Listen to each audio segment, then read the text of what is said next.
Generally क्या होता है कि जब हमारे ब्लड में ग्लूकोज का लेवल बढ़ने लगता है तो हम उसे डायबिटीज की परिभाषा देते हैं कि वही डायबिटीज है। अब इस ग्लूकोज को हमारी सेल्स तक पहुंचाने का काम एक स्पेशल टाइप का हार्मोन करता है जिसे हम इंसुलिन कहते हैं। जनरली आज की इंफॉर्मेशन हो सकता है थोड़ी सी टेक्निकल हो, बट मधु संयम रस को समझने के लिए ये सारी इंफॉर्मेशन हमें ध्यान होना बहुत ज्यादा जरूरी है। इंसुलिन ही ग्लूकोज को पिक करके ब्लड से उठा करके सेल्स तक पहुंचाता है। इस इंसुलिन का निर्माण कहां होता है? इंसुलिन का निर्माण हमारे पैनक्रियाज, जो कि एक वाइटल ऑर्गन है शरीर का, पैनक्रियाज की पैनक्रियाटिक ग्लैंड में जो बीटा सेल्स अवेलेबल होती है वहीं इंसुलिन का निर्माण होता है। अब डायबिटीज की दो कंडीशंस होती है, एक हाइपोग्लाइसेमिया और एक हाइपरग्लाइसेमिया। ये वर्ड्स हमें याद होना जरूरी है।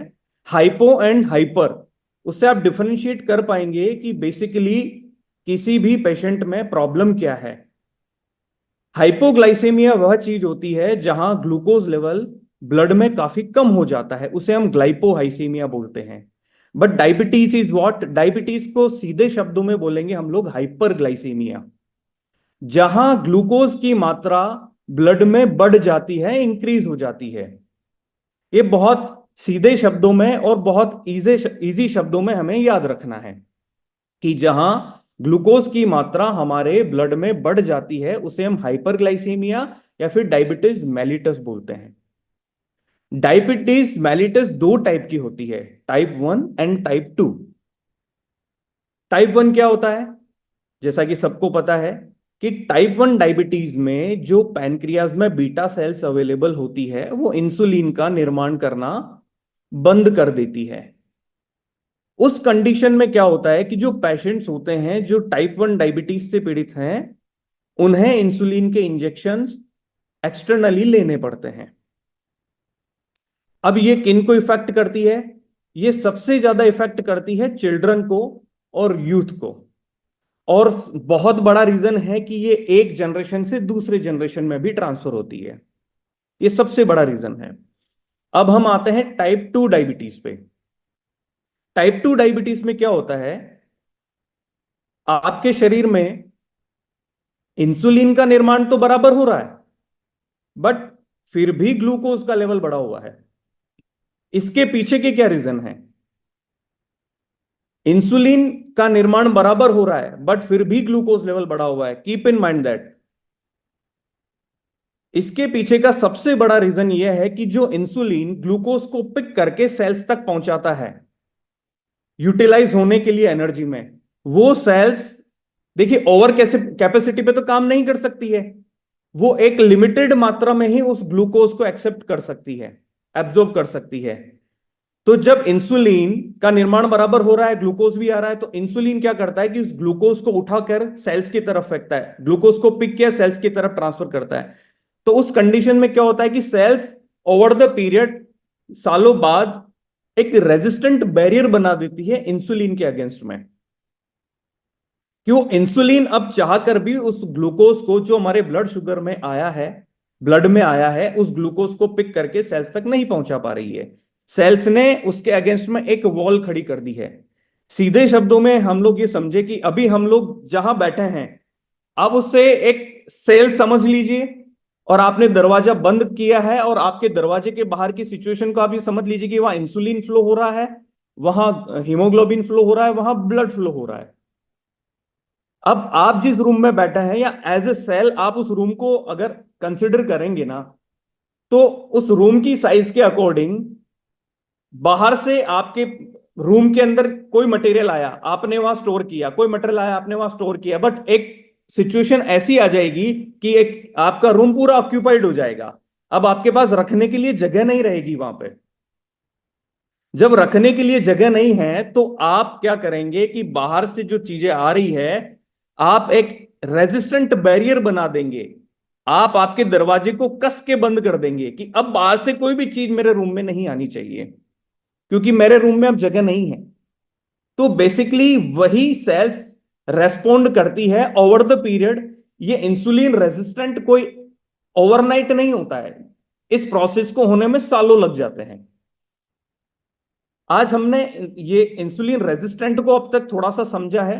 अब सबसे बेसिक पॉइंट जो हमारा है कि हमें अभी फूड को समझना है।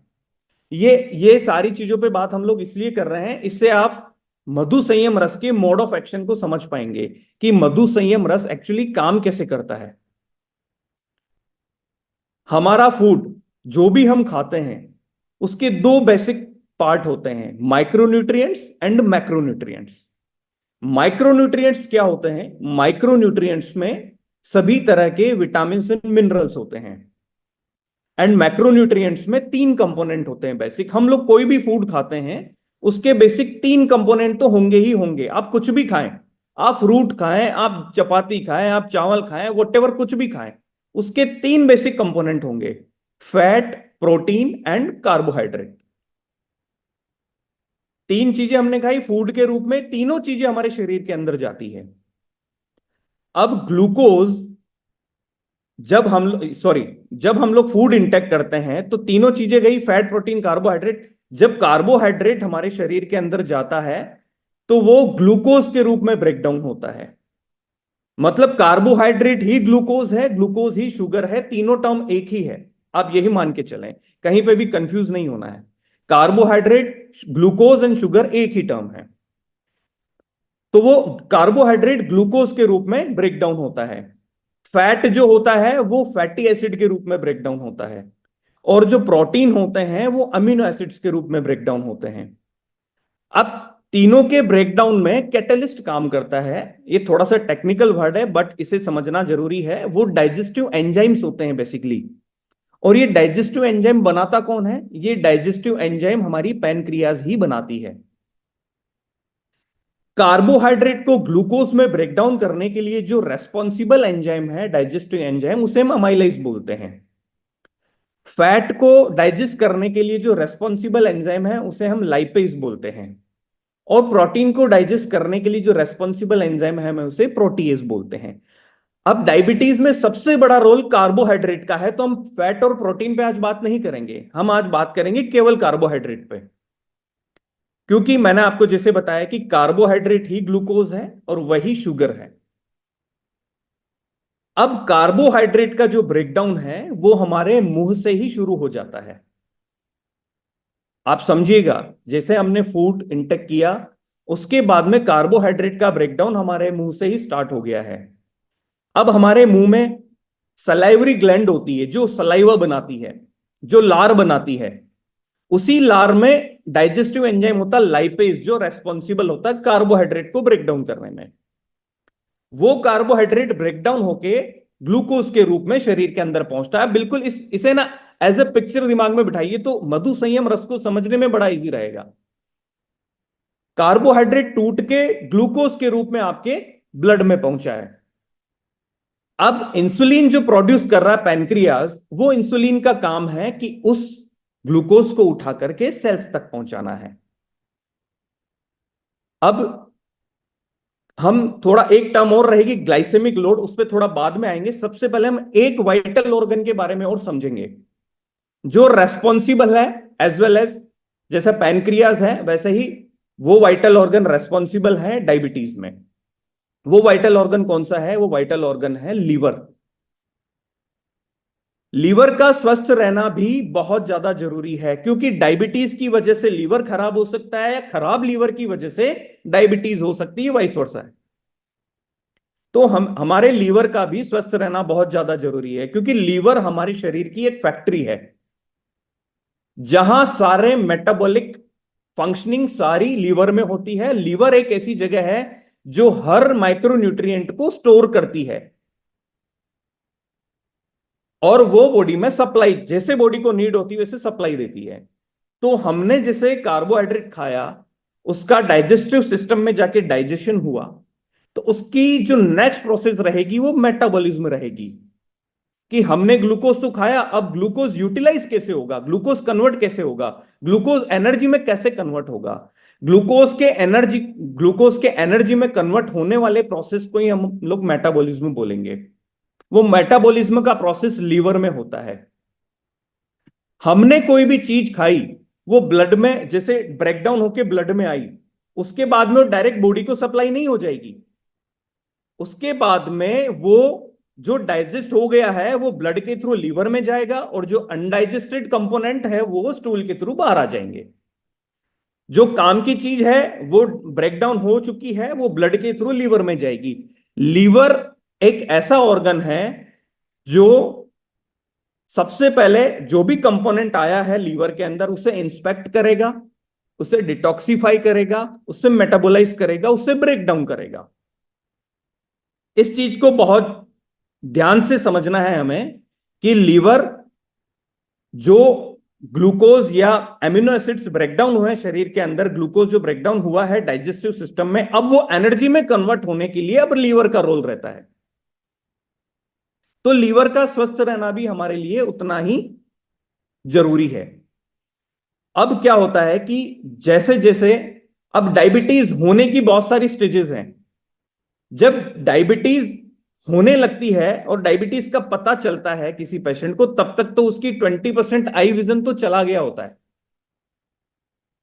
और उसके बाद में उसके शरीर में इंसुलिन का रेजिस्टेंट बढ़ने लगता है कि सेल्स ने ग्लूकोज को एक्सेप्ट करना कम कर दिया है, या फिर इंसुलिन के अगेंस्ट में रेजिस्टेंट बैरियर बना दिया है।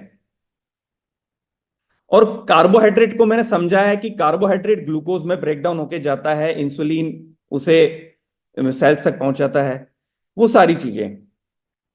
अब बेसिकली क्या होता है कि जब हम लोग लेबोरेटरी डायग्नोसिस के लिए जाते हैं तो HbA1c का टेस्ट हम लोग कराते हैं, जिसे ग्लाइकेटेड हीमोग्लोबिन A1c बोलते हैं हम लोग, जो 5 से 7% की रेंज में तो नॉर्मल होता है, 7 से 8% की रेंज में प्री डायबिटीज रेंज में आता है, और मोर देन 8% वो डायबिटीज की रेंज में आता है। हमने डायबिटीज को समझ लिया है, हमने लीवर के फंक्शनिंग को समझ लिया है, हमने प्रॉब्लम को समझ लिया है। क्या इस प्रॉब्लम का समाधान इस प्रकृति में अवेलेबल है, प्राकृतिक रूप से अवेलेबल है? इसे समझना बहुत ज्यादा जरूरी है। सारी समस्याओं का और सारी हेल्थ रिलेटेड जितनी भी प्रॉब्लम्स हैं उन सभी समस्याओं का समाधान प्रकृति में अवेलेबल है। प्रकृति से यूटिलाइज करना हमें आना चाहिए। हमें पता है कि डायबिटीज में करेला काम करेगा, हमें पता है जामुन काम करेगा, क्योंकि बहुत सारी इंफॉर्मेशन अवेलेबल है, हमें सब कुछ पता है। बट हमें यह पता नहीं है कि जामुन का कौन सा एक्टिव कंपोनेंट काम करेगा, हमें यह पता नहीं है कि करेले का कौन सा एक्टिव कंपोनेंट काम करेगा, हमें यह पता नहीं है कि मैथिसीड का कौन सा एक्टिव कंपोनेंट काम करेगा और कैसे काम करेगा। हमें तो लोगों ने बोल दिया है कि जामुन खा लो भाई, डायबिटीज में बड़ा बेनिफिशियल है, हमें बोल दिया एलोवेरा पी लो, हमें बोल दिया आंवला पी लो। बट उसके पीछे साइंटिफिक रीजंस क्या हैं, क्या साइंटिफिक इवोल्यूशंस हैं जिसकी वजह से ये सारी हर्ब्स जो मधु संयम रस में यूज हुई है वो बेनिफिशियल है इंसुलिन रेजिस्टेंट को रोकने के लिए, पैनक्रियास की हेल्थ को स्टिमुलेट करने के लिए। उसके पीछे बड़े साइंटिफिक रीजंस हैं। सबसे पहले तो मैं बताना चाहूंगा कि मधु संयम रस को बनाने के लिए हमने ये इंग्रेडिएंट्स ही क्यों यूज किए हैं। इसके पीछे की टर्म को समझिएगा आप, glycemic index and glycemic load. ये एक बहुत बेसिक टर्म है और सभी को पता होनी चाहिए कि हम लोग कोई भी फूड खाते हैं तो सबका एक जीआई इंडेक्स होता है, ग्लाइसेमिक इंडेक्स होता है, और उसमें protein, fat, carbohydrate, fibre and water की मात्रा होती है। ठीक है, उससे हम लोग कैलकुलेशन करते हैं पीएफ वैल्यू का। अब किसी भी इंग्रेडिएंट का ग्लाइसेमिक लोड निकालने के लिए हम लोग यूज करते हैं glycemic index and PF value. अब एक डायबिटिक पेशेंट के लिए एक आइडियल ग्लाइसेमिक लोड कितना होना चाहिए कि उसे इंटेक करना है बीटा सेल्स को भी रीजनरेट करने के लिए? वैसे तो इंफॉर्मेशन बोलती है, साइंस बोलती है कि बिलो 100 होना चाहिए, और हम तो बोलते हैं कि बिलो 25 होना चाहिए, जिससे कि बीटा सेल्स भी रीजनरेट हो, बीटा सेल्स की हेल्थ में इंप्रूवमेंट हो, पैनक्रियाज हेल्थ में इंप्रूवमेंट हो। तो वो ग्लाइसेमिक लोड भी 25 से बिलो होना चाहिए। ये बहुत इंपॉर्टेंट टर्म है, क्योंकि हमारी डाइट में जितना ग्लाइसेमिक लोड बढ़ेगा उतनी ही हमारी बीटा सेल्स की ग्लाइसेमिक लोड हैंडलिंग कैपेसिटी कम होती जाएगी। बीटा सेल्स डेड होती जाएगी। जितना कार्बोहाइड्रेट हम लोग मेजर क्वांटिटी में खाएंगे उतना ग्लाइसेमिक लोड हमारे शरीर में जाएगा और बीटा सेल्स की ग्लाइसेमिक लोड हैंडलिंग कैपेसिटी कम होती जाएगी। तो हमें ऐसा क्यों करना है? हमने इस चीज का जो निदान निकाला है कि हमने जो इंग्रेडिएंट यूज किए हैं उनको बहुत साइंटिफिकली इवेल्यूट किया है कि उनकी ग्लाइसेमिक लोड काफी कम होना चाहिए। उसके बाद में जो हमने आपको जो सारी प्रॉब्लम्स बताई है और जो एक डायबिटिक पेशेंट खुद समझते हैं कि उनके शरीर में प्रॉब्लम क्या है, कि इंसुलिन ने रेजिस्टेंट बैरियर बना दिया है, सॉरी सेल्स ने रेजिस्टेंट बैरियर बना दिया है, इंसुलिन इनएक्टिव हो गया है, इंसुलिन को उसकी एक्टिविटी बहुत वीक हो गई है ग्लूकोज को पिक करने की, तो glycemic load must be less than 25। तो हमारे जितने भी इंग्रेडिएंट्स हैं उनका ग्लाइसेमिक लोड लेस देन 25 है, जिसे हमने कैलकुलेट किया है with the help of glycemic index and PF value. PF value is the sum of fat, protein and fibre. Fibre जिस इंग्रेडिएंट में होगा उसकी पीएफ वैल्यू भी कम आएगी। अब देखिए हमारे पास जितने भी इंग्रेडिएंट हैं सब रिच सोर्स ऑफ फाइबर है, रिच सोर्स ऑफ फाइबर है, इनमें रिच एंटीऑक्सीडेंट है। अब ये एक अगेन एक टेक्निकल टर्म हम लोग यूज करेंगे, उसे हम बोलते हैं कि पॉलीफिनॉल्स। इन सभी में पॉलीफिनॉल पाया जाता है, वो क्योंकि हमारे शरीर में जो ऑक्सीडेटिव स्ट्रेस होता है उसे कम करते हैं। थोड़ा सा टेक्निकल है अगेन। और ऑक्सीडेटिव स्ट्रेस क्या होता है कि जो इंसुलिन फ्री फ्लो कर रहा है, जो हमने जो देखा है कि रेटिनोपैथी जो होती है, जो आई की जो सेल्स होती है जो बहुत वीक होती है, ऑलरेडी बहुत थिन होती है, जो फ्री रेडिकल इंसुलिन जो as a free radical flow कर रहा है वो आपकी आई की सेल्स को भी डैमेज कर देता है। तो इस वजह से रेटिनोपैथी होती है। तो वो फ्री रेडिकल्स को स्टिमुलेट करना, उन्हें कम करना, ऑक्सीडेटिव स्ट्रेस को कम करना, उसके लिए हमें क्या चाहिए? एंटीऑक्सीडेंट चाहिए। ये सारे ingredients rich source of antioxidants हैं। जैसा कि मैंने आपको बताया कि हमने ये सारे इंग्रेडिएंट्स नॉर्मली नहीं पिक कर लिए हैं, हमने इनको स्टडी किया है और हमने इनके इफेक्ट्स को देखा है कि इनके जो एक्टिव कंपोनेंट है, जो फाइटोमोलिक्यूल्स है, जो फाइटोन्यूट्रिएंट्स हैं, वो कैसे काम करते हैं डायबिटीज के लिए, इंसुलिन रेजिस्टेंट में। जैसे सबसे पहला इंग्रेडिएंट हम लोग पिक करें तो जामुन। जामुन का जो एक्टिव कंपोनेंट है वो जंबोसाइन है एंड एंथोसाइनिन है। ये क्या करता है, इसका जो एक्टिव कंपोनेंट होता है वो हमारी सलाइवा में, जो मैंने आपको पहले बताया था कि हमारी सलाइवा में एक डाइजेस्टिव एंजाइम बनता है, उसे हम अमाइलेज बोलते हैं, जो कार्बोहाइड्रेट को ब्रेक डाउन करता है।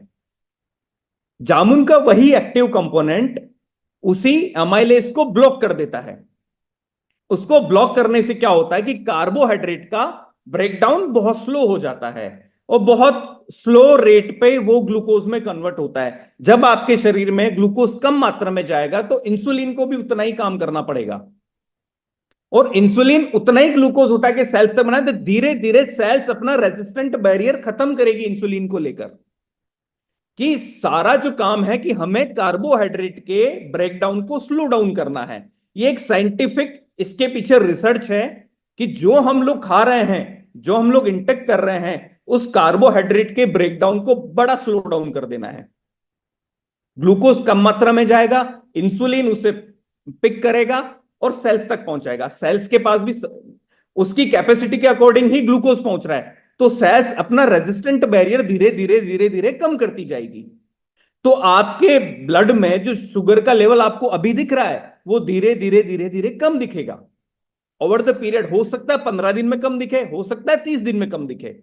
ये मैं फास्टिंग शुगर की भी बात कर रहा हूं, ये मैं पीपी शुगर की भी बात कर रहा हूं, एज वेल एज HbA1c, जो ग्लाइकेटेड हीमोग्लोबिन A1c होता है, उसकी वैल्यू भी आपकी, अगर आप डायबिटिक हैं तो आप प्री डायबिटिक रेंज में आएंगे और अगर आप प्री डायबिटिक रेंज में हैं तो आप नॉर्मल रेंज में आएंगे, क्योंकि आपने क्या किया कि कार्बोहाइड्रेट के ब्रेकडाउन को स्लो डाउन कर दिया है।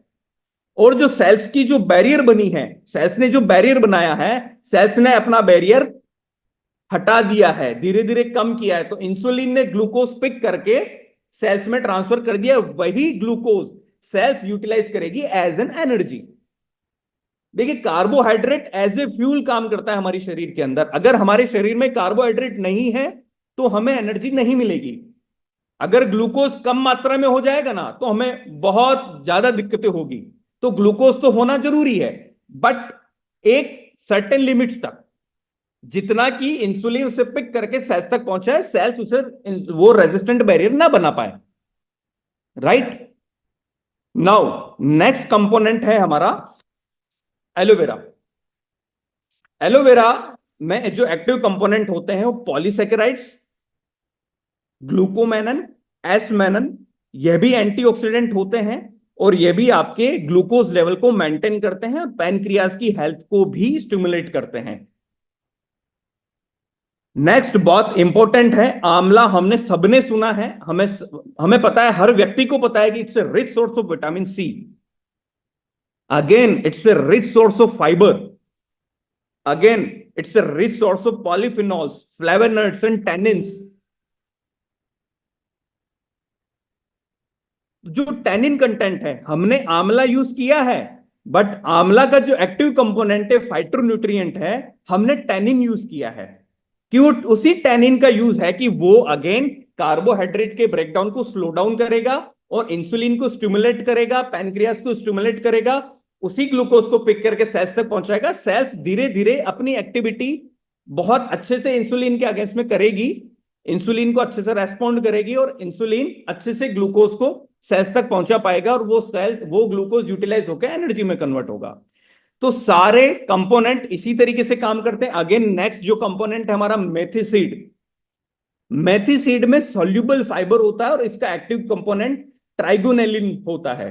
ठीक है, यह भी आपके डाइजेस्टिव सिस्टम को या डाइजेस्टिव प्रक्रिया को थोड़ा स्लो कर देता है, ब्लड शुगर को धीरे धीरे कम करता है।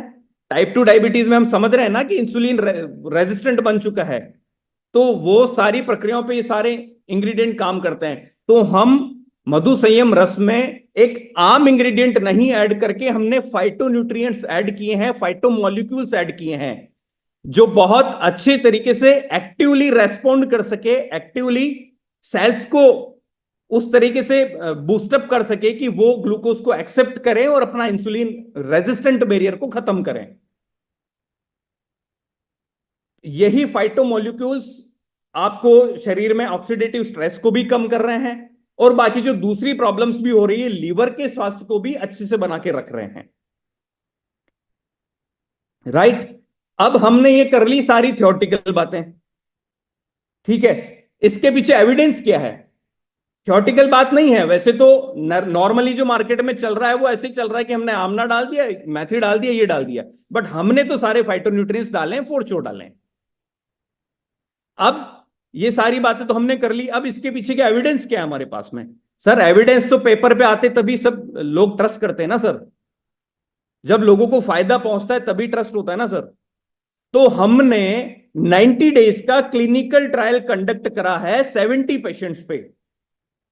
70 पेशेंट्स पे सिंगल आर्म क्लिनिकल ट्रायल हम लोगों ने रन करा है। ये प्रोसेस काफी टाइम से चल रहा है हमारा। हमने इंटरनल ट्रायल्स भी रन किए हैं, हमने क्लिनिकल ट्रायल्स भी रन किए, जो रैंडम पेशेंट्स हम लोगों ने पिक किए, जिन्हें हम नहीं जानते हैं, जिन्हें हम नहीं जानते हैं, वो रैंडम पेशेंट्स इंडिया के हर कोने से हम लोगों ने पिक किए हैं, सैंपल्स गए हैं और क्लिनिकल ट्रायल के ये सारा एक CTRI के अंडर में सारा रजिस्ट्रेशन हुआ है और क्लिनिकल ट्रायल कंडक्ट कराया हम लोगों ने। तो ये है सर प्रैक्टिकल इंफॉर्मेशन और प्रैक्टिकल रिजल्ट्स सामने, कि जहां हमने HbA1c के रिजल्ट्स को 20%, 18 to 20% तक सुधारा है।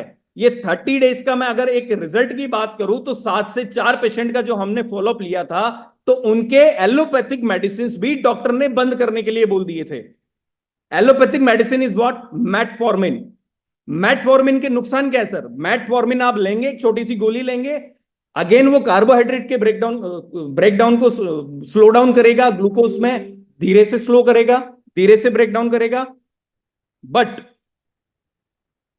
मेटफॉर्मिन का नुकसान यह है कि वो लीवर जो स्टोर कर रहा है ग्लूकोज को, तो वो उस प्रोसेस को बंद कर देगा, उससे आपकी सेल्स टिश्यूज को डैमेज होगा। हम ये किसी से कंपेयर नहीं कर रहे हैं, बट ये सच्चाई है, ये साइंटिफिकली प्रूवन है कि ये मेडिसिन से ये नुकसान होते हैं। But what we are doing, हमने HbA1c के लेवल को 18 to 20% तक कम किया है, हमने फास्टिंग प्लाज्मा को 26% तक कम किया है, और हमने पीपी ग्लूकोज को 32% तक कम किया है, जो कि अपने आप में बहुत अच्छे और जबरदस्त रिजल्ट्स हैं। और यह 90 दिनों तक चलने वाला क्लिनिकल ट्रायल था, जिसमें किसी भी पेशेंट को कोई साइड इफेक्ट नहीं हुआ। इवन उनकी लाइफस्टाइल में बहुत सुधार हुआ, उन्होंने भी कुछ चेंजेस किए। देखिए, सबसे पहली चीज, पहला पॉइंट ये कि food is the first line of health care. अगर हमारा फूड अच्छा होगा तो हम लोग, और हमारी लाइफस्टाइल अच्छी होगी तो हम लोग किसी भी बीमारी से निजात पा सकते हैं। तो एक बेसिक नॉलेज और एक डिसिप्लिन, वो अगर हम लोग फॉलो करेंगे तो हम किसी भी बीमारी से, कोई भी बीमारी, उससे निजात पा सकते हैं। प्रॉपर नेचुरल मेडिकेशंस हमारे लिए बहुत ज्यादा जरूरी है।